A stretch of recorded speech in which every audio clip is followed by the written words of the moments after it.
Assalamualaikum warahmatullahi wabarakatuh. Saya Leili Wahyuni ingin menjelaskan tentang kompetensi guru.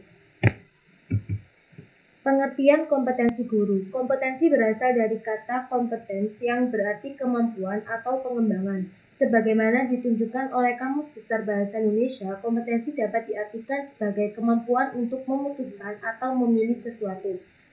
Pengertian kompetensi ini bila dikaitkan dengan suatu panggilan, khususnya seorang pengajar atau kesanggupan seorang pengajar untuk melakukan komitmennya adalah dengan andal dan benar dalam melaksanakan profesi keguruannya.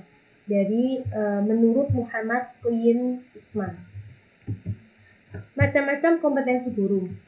Dalam Perundang-undang Nomor 19 Tahun 2005, Pasal 28 Ayat 3 menyatakan bahwa kompetensi sebagai spesialis pembelajaran pada tingkat pendidikan dasar dan menengah dan pendidikan anak usia dini meliputi ada 4. Yang pertama, kompetensi pedagogik. Yang kedua, ada kompetensi profesional. Yang ketiga, kompetensi kepribadian. Dan yang keempat, kompetensi sosial. Sub-sub dalam kompetensi. Yang pertama, subkompetensi dalam kemampuan pedagogik, antara lain memahami siswa secara mendalam yang meliputi pemahaman siswa dengan menggunakan standar perkembangan intelektual, standar karakter, dan mengenali pengaturan pendidikan dasar siswa.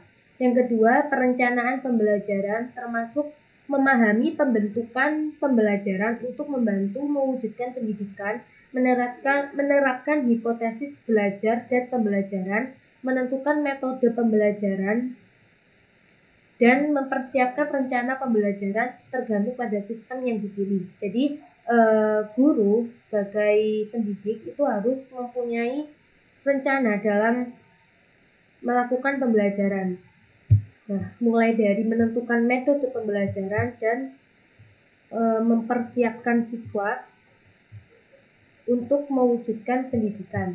Yang ketiga, melaksanakan pembelajaran yang meliputi menata latar atau setting pembelajaran dan melaksanakan pembelajaran yang kondusif. Yang keempat, merencanakan dan melaksanakan penelitian pembelajaran yang menggabungkan perencanaan dan melakukan evaluasi atau penilaian.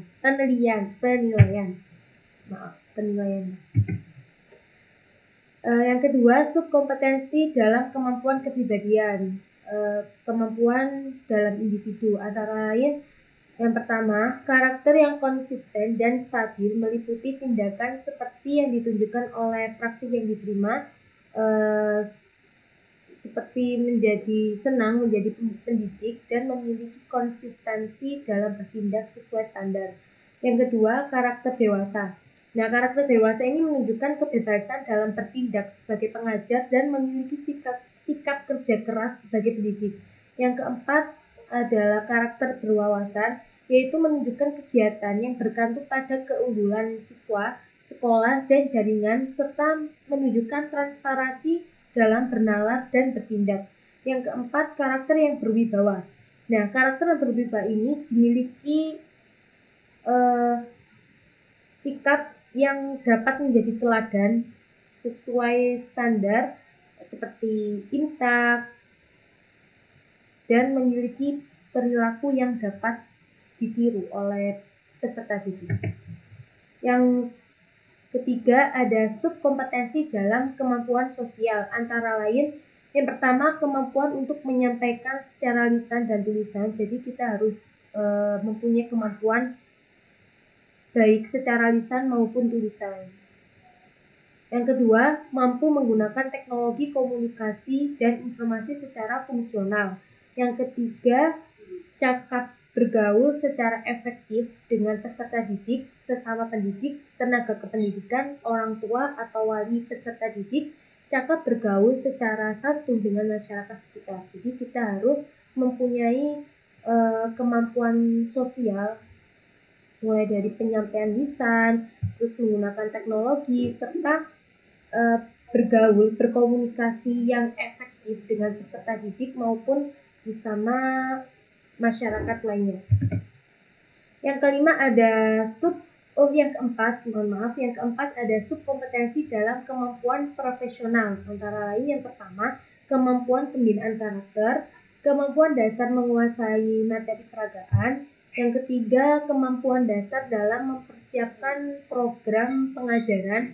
Yang keempat, kemampuan dasar dalam menyelesaikan. Jadi yang pertama mempersiapkan, yang kedua menyelesaikan program pengajaran. Yang kelima, kemampuan untuk mendominasi lembaga pendidikan. Yang keenam, kemampuan menyelenggarakan program bimbingan. Yang ketujuh, kemampuan dasar menilai siswa. Jadi setiap guru atau pendidik itu harus dapat menilai siswa, menilai dari segi karakter maupun segi intelektual. Yang kedelapan adalah kemampuan dasar untuk bekerja sama dengan rekan-rekan dan daerah setempat. Yang kesembilan, kemampuan dasar mengenal dan menyelenggarakan administrasi sekolah.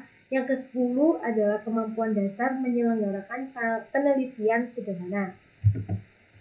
Nah, tujuan dari kompetensi guru adalah kenapa sih kita harus mempunyai kompetensi guru. Sebagai guru, kita dituntut untuk mempunyai kompetensi guru. Kompetensi sama keterampilan itu menurut saya beda. Kalau keterampilan itu kemampuan yang dimiliki oleh diri sendiri, masing-masing individu. Jadi kalau kita ingin jadi guru, ya kita harus punya kompetensinya. Tujuan dari kompetensi tersebut adalah yang pertama, meningkatkan keterampilan bertanya bagi guru baru agar proses belajar mengajar tidak berlangsung monoton dan tidak hanya terjadi interaksi satu arah. Yang kedua, meningkatkan keterampilan guru baru dalam pengelolaan kelas agar proses belajar mengajar dapat berlangsung dengan aman dan tertib. Yang ketiga, meningkatkan keterampilan guru baru dalam mengadakan variasi mengajar, terutama variasi penggunaan media, variasi pandangan dan perhatian, serta variasi penggunaan metode mengajar. Ini penting banget.